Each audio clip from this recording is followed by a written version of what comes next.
Ladies and gentlemen, if you're looking to build yourself a gaming PC right now, then you're in the right place, because throughout this video we're going to go through the very best gaming PC builds that you can do in 2024, starting from a mid-range all the way up to... No.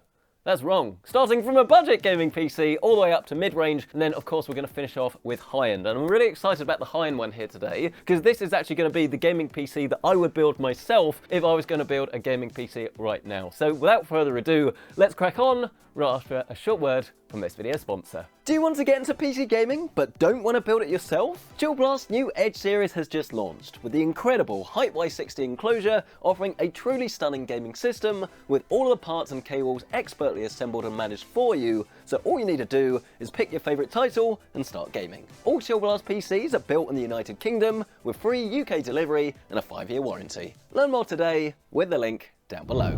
Right then, let's crack on, and I do want to start off with our budget build, and actually the way that I want to begin this, as always really, is to look at the graphics card, and there's typically two that I would always strongly consider when you're looking at a budget-friendly build, and these are actually going to be the AMD RX 6600 and then the Intel Arc A750, but the issue is that the price changes quite a lot of the time, so depending on when you're actually watching this, the better option might be Intel or AMD. I can't say for sure, so as I say, do check out the current pricing, my affiliate links listed down below. But at the time of filming, the Arc A750 that I'd usually be looking at actually starts from around about $199 at the moment, whereas I've seen it as cheap as around about 160, 165 US. Whereas interestingly, if we now go over to the AMD side of things with the 6600, then the cheapest card at the moment is one from Gigabyte, the Eagle, $190, and we've used this loads and loads of times on the channel. The frame rate, especially at 1080p, is really, really good with this thing, and personally I'd be more comfortable recommending and personally also having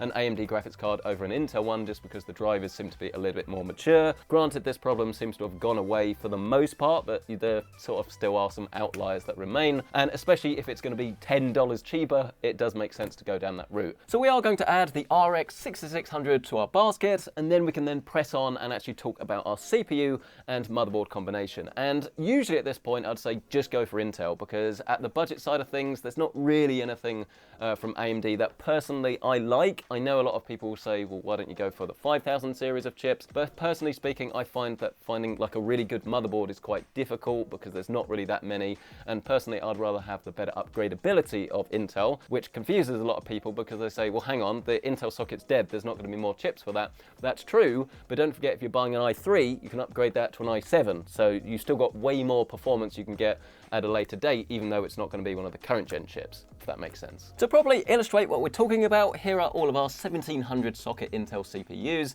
and you can see by far the cheapest one is our i3 1200F, and we've used this so many times on the channel for our budget builds. Again, you can see some performance here. It really does work wonders, despite the fact that it is only a quad core, and it is something I would definitely want to upgrade in the not too distant future. But if you can pay $90 for a CPU and a cooler and still get a motherboard that you can upgrade in theory to like an i7 or even an i9 at a later date, to me that seems like a really good offer. However, if we do scroll down a little bit more, then at Newegg you can actually see that they do have an offer on the 12400F, which is actually a much better CPU. I don't think that the individual single core performance is crazy different, but this is now a 6-core chip, which is not only going to give you better performance in games that are more CPU dependent, but then even the ones that aren't, it just means that you can sort of multitask and have more things on the go at once without actually affecting your gameplay. So at the time of filming, I would actually really strongly advise that you do look at this, which is the i5 12400F, and we are going to add this to our basket. Of course, we will also need a compatible motherboard to go along with this, and I actually filtered this by B760. Obviously, you can buy more expensive Z series motherboard or Z, depending on where you're from, but it doesn't really make any difference for the CPU performance, especially at this level, and you'd just be paying for features like overclocking that you can't even access anyway. So I would highly advise that you save money and look at B760. It looks to me as if you've got two main options. There's this one from ASRock, which is the B760 PG Lightning. Main thing really that you're looking for is that it's got decent enough cooling for the VRMs for the type of chip that you're going to be putting in it. We've got a low TDP chip, so not an issue at all. And then I/O. So this one doesn't have Wi-Fi, so please be aware of that. And there's not like a crazy amount of ports, but obviously you can use like splitters or hubs and things as well. But one board I have actually used, and I've got it in the studio somewhere, is the B760 PG Sonic, which obviously is a collaboration with Sonic the Hedgehog, but don't let that actually convince you. It's more the fact that it's got Wi-Fi in it that I think for the extra asking price. Definitely makes a whole bunch of sense. And it looks to me as if you've got, is that more ports as well? Yes, actually it does. We only have 6 on this PG Lightning, whereas there is a total of 8 on the Sonic motherboard, and obviously you do get that slightly cooler look as well. So obviously shop around. As I say, pricing changes quite a lot, but ASRock boards, especially at the budget end, I've got no issues with. They've been pretty reliable for me. So let's add this one to our basket. So let's navigate over to our case section and select this micro ATX filter, so we're getting the right size. And I will also say that especially at the budget end of things, I really like micro ATX because it does make your rig a little bit cheaper as well, because the cases tend to be cheaper because obviously there is physically less material. But let's have a look what we have. Once again, we'll go from low to high. I tend to avoid anything really that looks like this because they're very old hat, haven't been updated usually in quite a while. Whereas something, I don't know, I was going to say the Q300L here is going to be like a decent option. It's not my absolute favorite. I used it again in a build like a couple of months ago. You can find that video in the top right corner of your screen, and it is fine, but it definitely feels a little bit cheap. So if you can spend the extra like $10–15, you might get something that is a little bit better. So let's have a look what we can find. Is there anything around about $50 or so? But I must admit that actually I am very intrigued by this one from DIYPC because it's $60 with the fans. You can get it cheaper without. And while it definitely doesn't look the most premium in the world, because you can tell like even at the back you've got these like fold out like PCIe covers and things rather than the ones that you can actually like reuse. But generally speaking, it's probably gonna be okay. Don't expect it to like do everything. There's a reason it is a little bit cheaper, but I'm gonna say maybe investigate this one. We're gonna add it to our basket, but I have not used this. I haven't built this exact PC. So I don't want to say it's at your own risk, but I haven't used it. Let's move on now to our memory or our RAM, and I've actually got this selected to DDR5 but only 16 gig because I do want to see the price difference between 16 and 32, and it seems as if like if you buy a decent kit you're looking at around about $70 for 16 gig with no RGB. I mean actually if you scroll all the way down you can find this kit here. It's from Teamgroup. It's T-Force Vulcan. This is 32 gig and it runs on a max of 6,000 megahertz,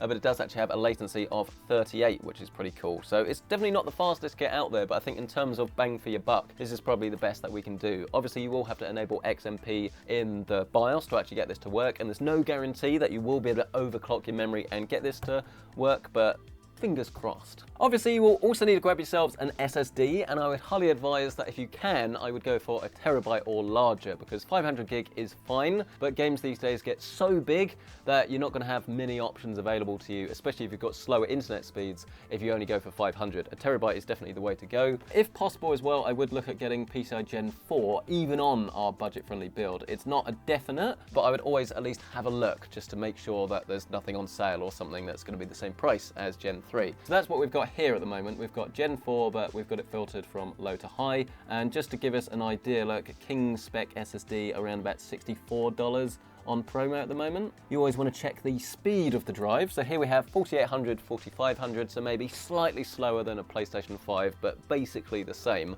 So this is going to be a very solid option, especially for $64. So let's add our $63.99 SSD to our basket. And then I think with that, it's just one more component left to go. We're in the home straight now, and it is of course going to be the power supply. And I would always recommend that you do 3 things. Firstly, check how much power you actually need, and you can use a calculator online to do this, or you can just look at the box of your graphics card and it will give you like a minimum wattage requirement. That's the easiest way of doing it. Then it's worth thinking about whether you're going to be making any upgrades to your rig, because if you're going to get a new graphics card later, or maybe upgrade the i3 to an i7 or an i9 at a later date, then there's no point buying like a Diddy power supply now because you're just going to have to replace it. And then third and finally, if not least, the last thing in this list, you are also going to want to have a look at your power supplies and then compare it to the PSU tier list. That is a good cheats way to sort of find out whether your power supply should be reliable or not, because if there are problems with it, chances are it's probably in this tier list. I imagine for this rig, 550 watts should be absolutely fine, but to give ourselves a little bit of a ceiling, I'm looking at maybe 600, 650. Again, if you do want to make some upgrades at a later date. So let's see what we have. I mean, this is one here from EVGA, the BP. That one has good reviews, 3-year warranty. This is the point then to open up the Cultist Network tier list and essentially do a Control F, find and replace, to see if we can find any of these PSUs. It doesn't look to me as if this EVGA one is actually actually on here. Let's scroll down a little bit more then. What about this Thermaltake Toughpower GX2? That's actually gold rated for efficiency as well. It's on the list, and this is actually in C, so low end. That would seem about right. This is not going to be the most high-end power supply in the world, but yeah, for a build like this, should be absolutely fine. So let's navigate back over to our Toughpower GX2, gold rated, and we'll add that to our basket. And so then, ladies and gentlemen, I think with that, it's actually time to tot up our rig, and let's have a look. Our budget build comes in at $709, which I would admit, for a budget build, it's not like at the high end, but it's definitely not the absolute cheapest we've done. So if you do want to see a cheaper budget build, you can find that video in the top right-hand corner of your screen, because it can be done. But then I think this is such a good all-round PC. You've got an amazing graphics card, really good CPU, and you've got that upgradability. And especially if this case is the business rather than a little bit naff, then you have something that looks really incredible as well. And it's not going to be something that looks like a budget build. If you did want to save money, then you'd probably want to look at a motherboard that has DDR4 memory. You can get 16 gig. You can, of course, save money on the SSD as well. So there are definitely a few ways to cut corners, but essentially if you want it to be cheaper, you're probably looking at used parts really. But I'm really happy with this. Let's press on to our next bit. And for this one, we're going to head over to good old UK, the best country in the world, man.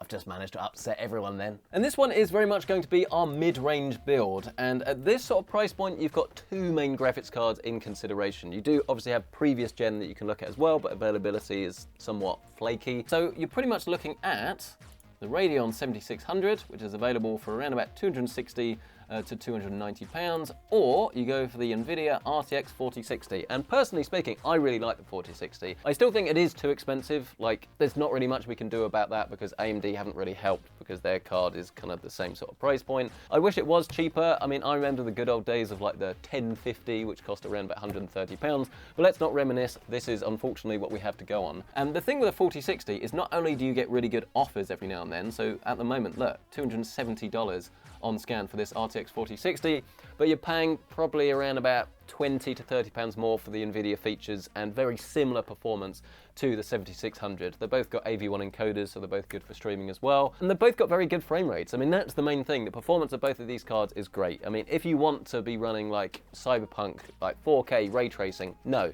these aren't going to do that. But if you're like a more normal person and you want to play at 1080p or 1440p high refresh rate multiplayer, then this is an awesome graphics card. So step one is to add our GPU to our basket. And then we're going to move on to both our CPU and our motherboard. And here we're going to look at AMD. And at the exact time of filming, then the 9000 series of AMD CPUs isn't actually available at the moment, but it is coming. Now, the problem is though that this graphics card, it doesn't really need like a crazy powerful CPU. So even if the new chips do have more performance, that doesn't necessarily make it the better choice for your rig, because chances are it's going to be more expensive and the current generation chips are probably going to drop in price a little bit. And as you can see, the Ryzen 5 7600, which is the right sort of CPU for this build, is around about $216. So you can use this as a little bit of price history if you're watching this in like a few weeks or a month's time or so, because this is going to be like your target price point. I'd say around about 200 to 220 pounds on a 7600. Like, obviously, yes, if you can get a 9600 for the same price, great, but that's almost certainly not going to happen. So I would go with this.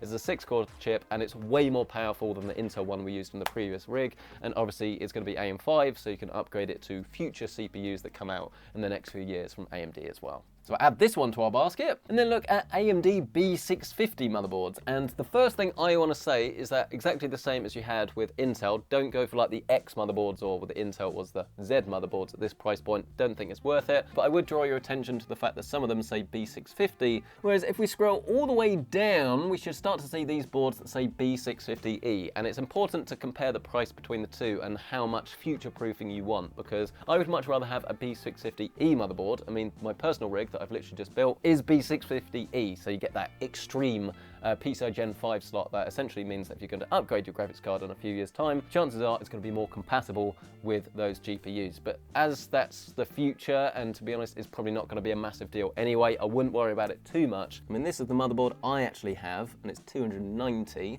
whereas look, if we go to the top, we can just get normal B650 for about 170. So that's what we're going to do here today, but I would strongly advise that you consider B650E, because it's not like crazy different, but we are trying to save as much money as possible. So let's go for this Tough Gaming B650 Plus Wi-Fi. Has everything really that you need. In terms of cooling, you do get one of these Wraith coolers actually inside the box. So again, you could just use this, and it's actually a lot better than the Intel one. So for most people, that's probably fine, to be honest, with the 7600. But I would recommend that you get something better, because it's going to mean that your rig is a whole lot quieter, especially with an RTX 4060. That is a very quiet GPU. So I would advise spending the extra money and building this all like now if you can. So let's have a look at aftermarket coolers. What can we get that is compatible with AM5?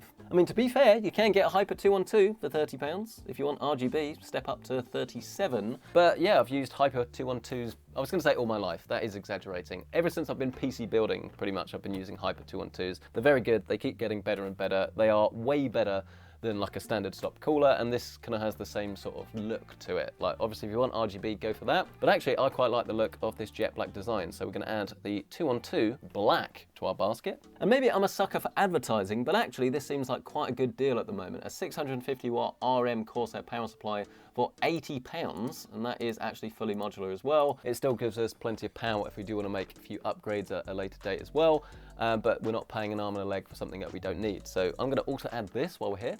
Of course, we'll also need to pick up some memory. Once again, 32 gigabytes is going to give us slightly better performance with better 1% lows in certain titles.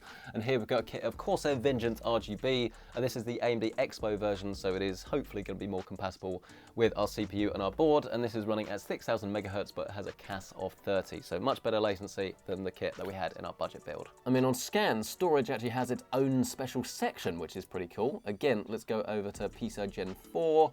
And let's see what we can find. Well, actually today we really do have a very good deal. I mean, assuming this deal is still available, like I don't work for Scan, this isn't sponsored in any way. We have affiliate links, but this is not sponsored, as I say, by Scan.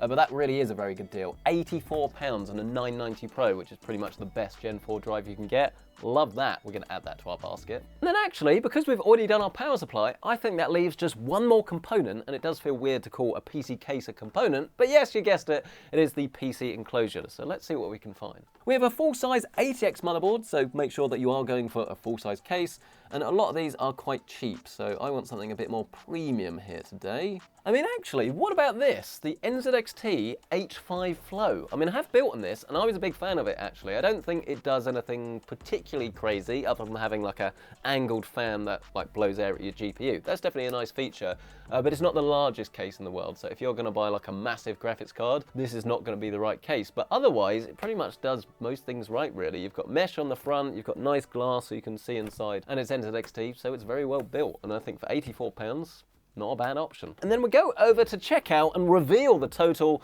which including delivery comes in at £1,070, or £1,069.40 at the time of filming, to be precise, which I think is awesome, because the thing that's so exciting about this gaming rig is that it is expensive enough that obviously it's a decent chunk of change, like you're not getting something that's really bargain basement, but then also I think this just punches far above its weight. The 4060 is awesome. I love how quiet it is, and the fact that you do have all of those NVIDIA features. I won't talk about it too much, because I think the frame generation feature on this particular GPU, I think it's a little bit mismatched, because if you do try and do some really heavy ray tracing with this, then I find that the latency can get a little bit too high. So please don't go for this if you're like assuming it's going to be awesome at all of these ray tracing titles. It will do it, but you will have to compromise a little bit. So as long as you don't mind that, you're going to love it, because honestly, in something like Apex Legends, Warzone, Fortnite, this is what this thing is all about. 1080p, 1440p gaming, it is incredible. Oh, but actually, let's not get too excited, because the exciting bit comes now. The bit I've been waiting for all day, been genuinely really excited. I'm now going to choose all of the parts for a gaming PC that I would actually build for myself tomorrow. So all of my needs and requirements and everything that I've learned from building computers over the last like 6 years on the channel, it all comes down to this. Let's show you what we got. And once again, we are going to start with the graphics card, and actually my GPU of choice is the RTX 4070 Ti Super, and let me explain. This is not the absolute best graphics card, and obviously AMD does offer better value potentially, because if you're playing something like Call of Duty Warzone exclusively, or any games that kind of favor AMD, then you can get better bang for buck with something like a 7900, right, or a GRE, or maybe even the XTX, depending on the price that you're looking at. But I think the thing for me is that I want to have all of the NVIDIA features, but I kind of want them to work, but I don't want to spend like a stupid amount of money on them. I mean, as a creator, yes, the 4090 is fantastic, but purely from a gaming point of view, it doesn't really make sense because you can just like turn the resolution scale down and still get an amazing looking image, but you don't have to pay like an extra £1,000 potentially for a 4090. It gives you more performance, but the thing that I like is that you still get the same 60 sufficient even for 4K gaming with ray tracing and things like that. You have all of these NVIDIA features, but you don't have to pay an extortionate amount of money to get there. It's still a lot, but it's kind of the best of both worlds really if you do want to get into 4K gaming. I'd probably go for either the Tough or the PNY here. The PNY is the one that I have in my personal rig downstairs. It's a 4090 that PNY provided. It's been awesome, but if I was buying it myself tomorrow, I'd probably go for the Asus Tuf because I've used them a long time, and this one in particular I know is very cool and quiet. It should come as absolutely no surprise whatsoever that the CPU of choice, if you want the best gaming PC, is the 7800 X3D. I mean, obviously, yes, there are going to be some brand new Ryzen CPUs coming, as I say, in the next month or so, but I'm not convinced actually that the difference is going to be crazy, if any, between the next gen chips and this purely from a gaming point of view, because I think they will bring out the X3D version of the 9000 series probably towards the end of the year, maybe like November time. I don't have any inside information, I promise, but that will be the better gaming CPU. So I think it's actually quite safe to buy this at the moment because this is not having a straight replacement in the next few months or so. Oh, is that the end of the video? Well, I'm pleased to say that the good news is that the power is back, but F's in the chat, like seriously, comment down below, F's please, for editor Carl, because all of that footage has now gone, so he's going to have to recreate all of the footage that we just captured over the last hour, 45 minutes at his studio. So apologies to editor Carl, you are the unsung, well, we're singing you right now, so you are the sung-hung. I'm just going to stop. Let's just proceed with the video. And this is where I believe we were. We've got our graphics card and our CPU. We will, of course, need a motherboard next. And this time we will go for B650E. And in terms of theming, I wouldn't mind, actually, if we go for a white build. Because look, we can get the B650 AORUS Elite in this lovely white color for $240. And again, just because this is a bit of a higher end build, the one that I personally would go for, it doesn't mean that we need to spend loads of money, because the less that you spend, the more that you actually have towards a better GPU, or for going out for dinner with your lovely partner. Moving on to our next component, I do also want to talk about storage, and it's not necessarily that I would go for Samsung's 990 Pro. I would look at one of the higher end ones, so like a Seagate FireCuda, or maybe like a WD Black or something like that. But it does seem to be well priced at the moment for a 2TB drive, around about $180, but you can get $5 off with a promo code and combo bundle, and you get another $10. So $15 off, that's what I meant to say, at the moment. And obviously if you do go for a 2TB drive, then it means you're not going to have to worry about running out of storage anytime soon. 1TB will be absolutely fine, but personally speaking, I've got loads of files, so 1 TB wouldn't be enough.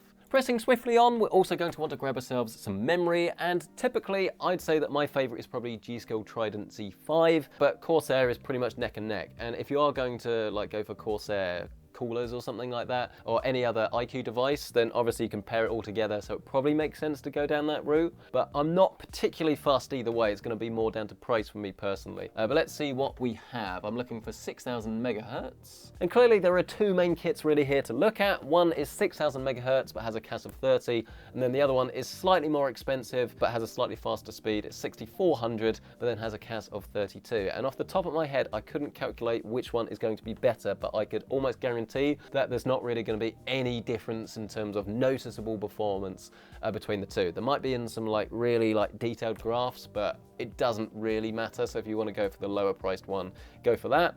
But at the moment, because I actually have this kit, I believe at the moment, and it's worked really well for me, I'm going to go for the 6400 with a CAS of 32.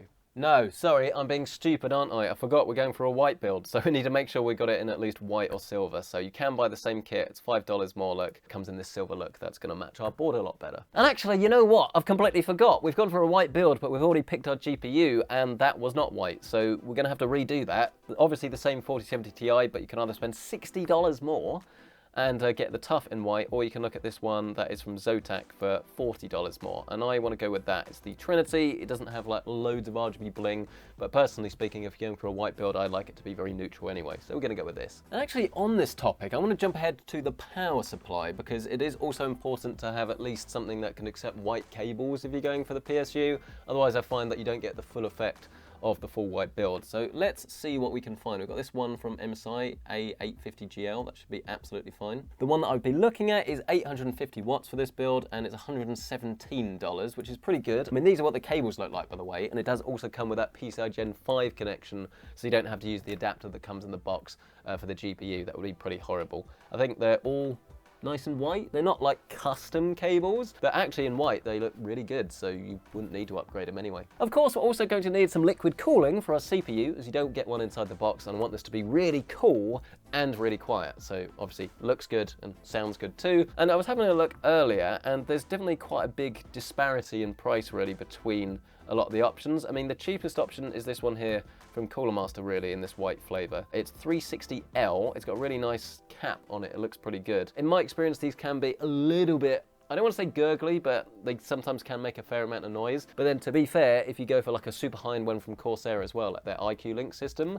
then that also makes a lot of noise. So pick your poison. So that's definitely one of the cheaper options out there, but I think for my personal rig, what I would look to do if I wasn't doing a custom loop is to actually go for this one from Lian Li. So it's the Galahad 2, this is the one that is the SL INF 360. It's definitely a fair bit more. I mean, it may actually be cheaper just to buy the Cooler Master one, not use the fans, and then buy some Lian Li fans and put them on there. But if you want like the best all-in-one solution, then obviously this is probably gonna be it, bar maybe Corsair and their IQ Link system. This is $160, but you have these lovely fans, and then this really cool infinite mirror to the pump head. And then we're going to start looking at chassis, and the one that I actually have at the moment but in black is this. It's the Corsair 5000D. Seems to keep going up in cost, which is a little bit annoying, but if you want like a larger size but still one you can fit on your desk, then in terms of cases this is definitely a very strong option, but I do think 174 is a little bit on the expensive side. So how about the brand new NZXT H5 Flow? And as I say, this has literally just launched, and I want to show you the difference really. So this is the previous gen version for $120, but for an extra 10, granted you don't get RGB fans anymore on this particular one, you can see it's a little bit more open, it's a little bit more fan-texy in the way that it's presented. I'll be doing a build on this very soon because I haven't actually used this one yet, but I didn't want to get a review sample while I was away. But yes, it's a nice big open chassis. It's very minimal, but it's got very good airflow on it as well. So excited to build on this, but we're going to use this in our metaphorical build today. I mean, to be fair though, the key bit of information is how many fans you're actually going to get. So you get 3 on the front, and these are just going to be like these standard white fans. So what I would suggest doing, rather than spending a huge amount of money on fans, at least for the time being, maybe get these 3 on the front, put them down the bottom so you don't have to buy a load of additional fans, and then we're going to get some extra SL INFs that can go on the front and on the back. And then if you think you need some extra fans or some extra lighting for the fans, you can upgrade those at a later date. So let's see how much those SL INFs are. So this is the standard 3-pack, comes in at $82, which actually for fans and a controller isn't too bad, but I don't think we need the controller because you should get one with the cooler. And if you do want to add an additional normal one, $26.99, so it comes in at $109 for all of your fans. So definitely not required, you can do this without, but ultimately if you're going to go for something that's really easy to assemble and look incredible, you kind of need them really, don't you? But anyway, with that, I believe it's now basket time. Drum roll please. For the total, it comes in at $2,252, which I don't think is too shabby. Yes, it's a decent chunk of change. Yes, as well, a lot of this is coming from your NVIDIA tax, because you've obviously got a very expensive NVIDIA GPU, but there's not really anything this thing can't do. Even 4K gaming with ray tracing, it's going to be fine. As long as you're happy to use DLSS, you're going to try DLSS frame gen in certain titles and things. It is very, very flexible. So this is not only your multiplayer behemoth, but also your single player ray tracing beast as well. I think this would be awesome. I love like the white theme of this. I think it's going to look incredible. But the question very much goes out to you on this. Do you think that what would be my personal rig has everything that we need in it, or would there be some things you would change? I'd absolutely love to hear from you on this. Smash smash the like button if you've enjoyed this video, get yourself subscribed, F in the chat for Carl having to do all of the extra work, and obviously if you do want to check out current pricing on literally anything that was featured in this video, you can find it located down below with our affiliate links. And while you're down there, why not take PC gaming to the next level with Chill Blast? Chill Blast's new Edge range looks the business, and is exactly what you've been waiting for. This Edge Vantage system rocks the NVIDIA RTX 4070 Super, Intel i5 14600K, and the Height Y60 enclosure, so you're ready for pretty much anything. Get your PC from the UK's most awarded PC builder with a link down below. But thank you so much for checking out this video. We'll catch you in the next one.